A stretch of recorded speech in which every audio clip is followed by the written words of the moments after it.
My husband laughed at something she said right in front of me, and when I touched his arm to get his attention, he actually moved away, like I was a stranger who'd reached out on a bus. When I said something about it later, he told me I was being embarrassing, so I stopped saying anything. But I didn't stop watching, and what I found while watching changed everything for both of us in very different ways. Drop a comment and let me know where you're listening from and what time it is for you right now. I'd love to know who's part of our community. The drive back from the medical gala was suffocatingly quiet. Streetlights dragged across the leather interior of my husband's car, illuminating the smug, unbothered profile of a man who had just publicly humiliated me. Logan was the chief operating officer, a man whose entire professional identity was built on maintaining optics. When I finally broke the silence to address how he had fawned over Brooke, his 28-year-old subordinate, he didn't raise his voice. He didn't yell. Instead, he deployed the ultimate weapon of the covert narcissist, weaponized reasonableness.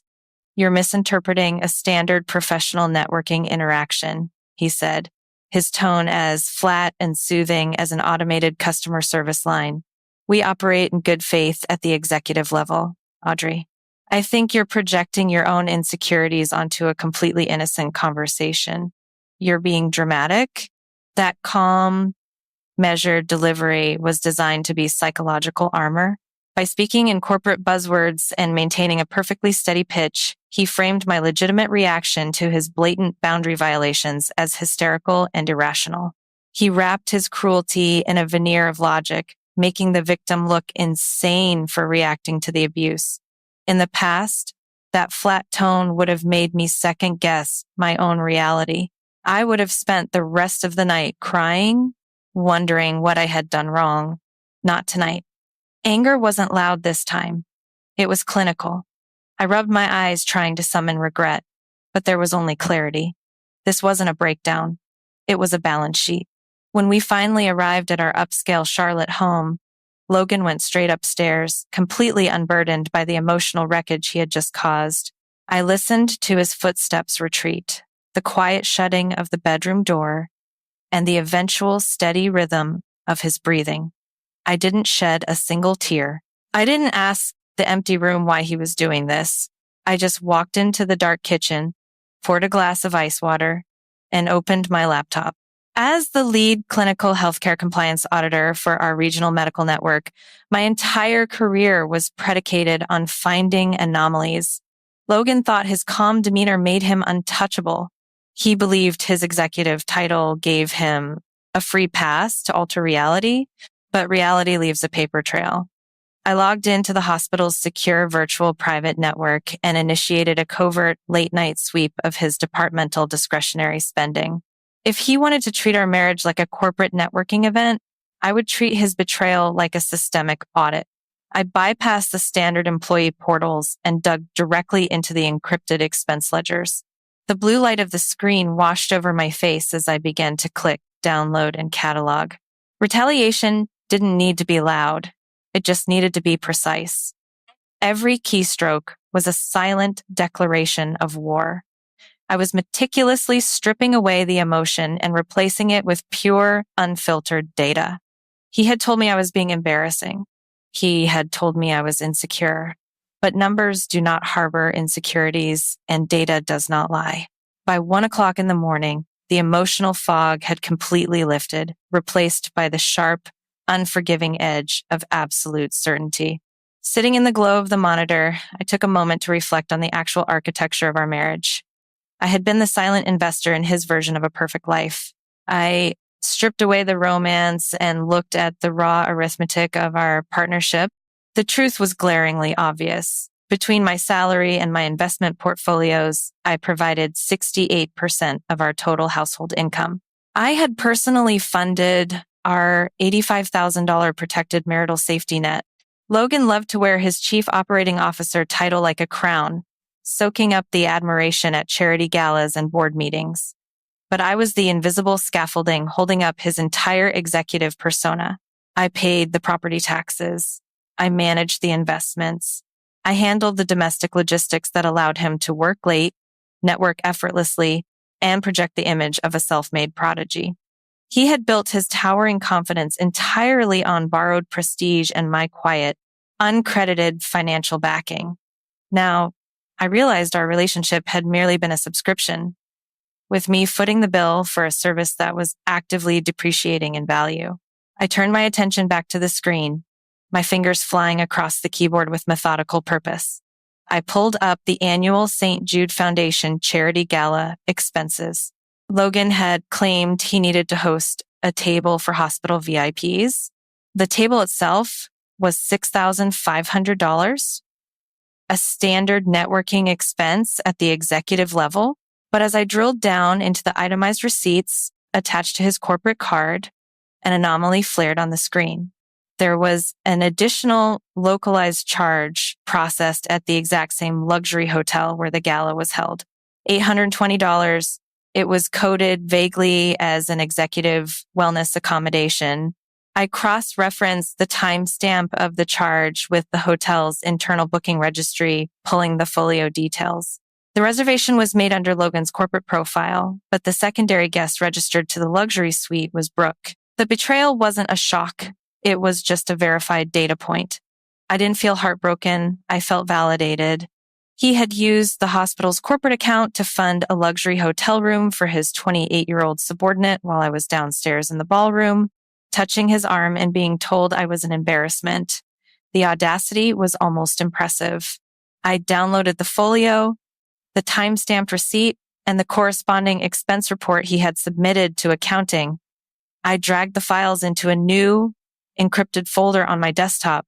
I named the folder Liability. This wasn't revenge, it was accounting. I had spent years pouring my resources, my time, and my emotional labor into building a man who believed he was inherently superior to me. I had constructed the vault that housed his ego. Now, having reviewed the ledger, I was simply preparing to change the locks and empty the accounts. The silence of the house felt entirely different now. It was no longer the heavy, oppressive quiet of a failing marriage. It was the calm, expectant stillness of a demolition site right before the charges are detonated. I watched the progress bar on my downloads complete, each green checkmark a definitive nail in the coffin of his career. He thought I was just a supporting character in his grand executive narrative. He was about to learn the hard way what happens when the silent investor decides to liquidate their assets. The next morning, the kitchen smelled like burnt toast and impending finality. Logan walked in wearing his tailored navy suit, looking fresh and completely unbothered.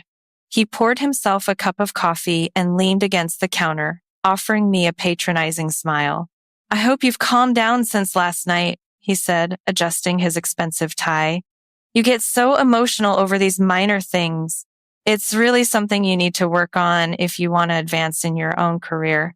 He was doubling down, gaslighting me over breakfast, as if I hadn't spent the entire night mapping out his infidelity in spreadsheets. He set his coffee mug down and casually picked up his leather overnight bag. "I'm heading out for a strategic planning retreat this weekend," he announced. "Not meeting my eyes. Brooke and a few other key players are coming. We need to synergize the surgical services roadmap for the next quarter. I'll be back Sunday evening. Try to relax while I'm gone." With that, he walked out the door. The absolute brazenness extinguished whatever lingering drop of sympathy I might have harbored. They weren't shocked by what they were doing. They were just banking on my continued blindness. My sympathy was entirely dead, replaced by a cold, clinical drive. The second his car pulled out of the driveway, I shifted from observation to professional escalation.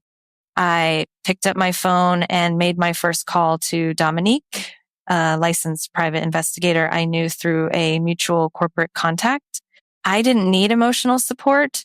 I needed time-stamped photographs of this strategic planning retreat. I wired her a retainer and gave her the address of the coastal resort Logan had plugged in to our shared calendar. My next call was to my bank. With rapid, unemotional precision, I transferred exactly $42,500, my legal 50% of our joint marital safety net, into a secure individual trust. I then filed an immediate dual signature freeze on the remaining balance, pending our divorce proceedings, cutting off his unilateral access to the liquidity I had built. Finally, I called Marcus, a premier family law attorney known for his ruthless efficiency. I didn't want to just file for divorce. I wanted to execute a systemic dismantling. Together over a secure video call, we began drafting a pristine, devastating human resources report detailing multiple, verifiable violations of the hospital network's strict anti-fraternization and misuse of funds policies. We cross-referenced every receipt, every email, every location, ping. The narrative was shifting from a sad domestic dispute to a high-stakes legal and corporate war. Anger is a messy, unpredictable fuel, but clinical precision is a weapon that never misses its mark. I was laying the groundwork for a total professional and financial sever. I walked through our impeccably decorated home, looking at the expensive artwork and designer furniture that my salary had largely financed. The life we had built together was nothing more than a carefully curated museum of lies. But museums can be liquidated. I sat back down at my kitchen island, sipping my cold coffee, and reviewed the legal documents Marcus had forwarded. The terms were absolute. There would be no mediation, no counseling, no tearful reconciliation. Logan had packed his bags for a weekend getaway with his subordinate, completely unaware that he had just walked out of his home, his marriage, and his career for the very last time. With the weekend stretching out before me, empty and silent, I decided to dig even deeper into the hospital's financial ledgers. The $820 hotel charge was grounds for termination based on ethics and fraternization, but I wanted a kill shot. I wanted something so structurally devastating that the board of directors would have no choice but to permanently blacklist him. I approached this with the exact analytical rigor I learned back in my university forensic accounting seminars. I looked for the hidden narrative beneath the surface data. I began auditing the specific departmental discretionary budgets Logan controlled as chief operating officer. I pulled the allocation reports for the surgical services division, tracking the flow of capital from the executive suite down to the clinical coordinators. Hour after hour, I sifted through the digital paperwork. Then, hidden beneath layers of bureaucratic coding, I found it. Logan hadn't just slept with Brooke. He had actively utilized his executive authority to authorize a fraudulent $45,000 performance retention grant directly to her accounts. He had bypassed standard human resources compensation reviews by labeling it a discretionary executive bonus. But the true chilling twist, the detail that elevated this from a simple affair to an unappealable corporate crime, was the funding source. He hadn't pulled the money from the general surgical budget. He had diverted the funds from the surplus of my own clinical compliance audit department. As the chief operating officer, he had utilized his top-tier administrative privileges to override the automated compliance alerts, ensuring the fraudulent transfer remained completely invisible on my daily reporting dashboard. I stared at the screen, the cursor blinking rhythmically against the digital ledger. He had stolen $45,000 from the budget I managed, the budget I had meticulously saved through operational efficiency to finance a kickback for his mistress. The absolute breathtaking audacity of the crime removed any remaining path to redemption. He wasn't just a cheating husband. He was an embezzler. This wasn't a matter of hurt feelings anymore. It was felony-level corporate fraud. I meticulously compiled the routing numbers, the authorization signatures, and the date stamps into a master dossier. I printed hard copies, binding them into a pristine, indisputable portfolio of evidence. My half of the marital account was secure, and his access to the remaining funds was legally frozen. The private investigator had just emailed me high-resolution photographs of Logan and Brooke holding hands on the balcony of their resort. And now I held the absolute proof of his financial crimes. I didn't feel a shred of sorrow. I felt like a surgeon who had just successfully located and isolated a malignant tumor. The operation to remove it was scheduled for Tuesday morning. The files sat heavily on my desk, representing the complete destruction of the false idol I had propped up for 5 years. The trap was set, the evidence was locked, and the countdown to his professional execution had officially begun.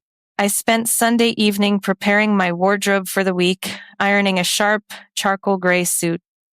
I packed the master dossier into my leather briefcase with the utmost care, treating it like a loaded weapon. Logan returned late Sunday night, smelling of expensive cologne and lies, complaining about how exhausting the strategic planning sessions had been. I merely nodded, offering him a blank, agreeable stare. I didn't confront him. I didn't demand explanations or closure. I simply watched him unpack his bags, knowing with absolute certainty that within 48 hours, he would be packing them again, this time permanently, under the watchful eyes of corporate security. Tuesday morning arrived, crisp and clear. I walked into the hospital's executive wing at exactly 8:45. I didn't go to human resources. Human resources existed to protect the hospital from liability. And right now, Logan was the greatest liability the network had ever faced. Instead, I walked directly into the monthly executive board meeting. I bypassed the secretary, pushing open the heavy oak doors. 12 board members, including the chief executive officer, turned to look at me in surprise. Logan was seated near the head of the table, mid-sentence, presenting a slide deck on operational synergy. He froze, a patronizing smile faltering on his lips. "Audrey," Logan said, his voice laced with forced calm, "you're interrupting a closed session. This is highly unprofessional." "I'm executing a critical compliance intervention," I replied, my voice steady, ringing clearly across the mahogany table.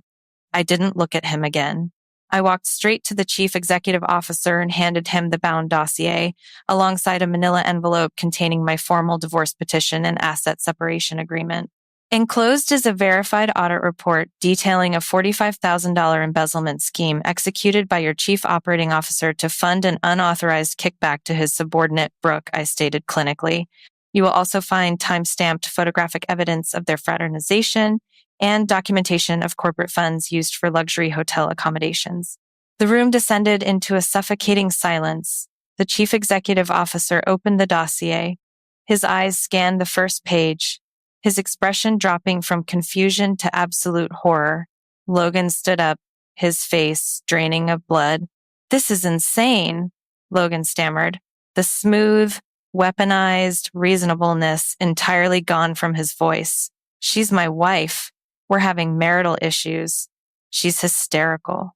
I am an auditor presenting undeniable financial ledgers," I corrected coldly.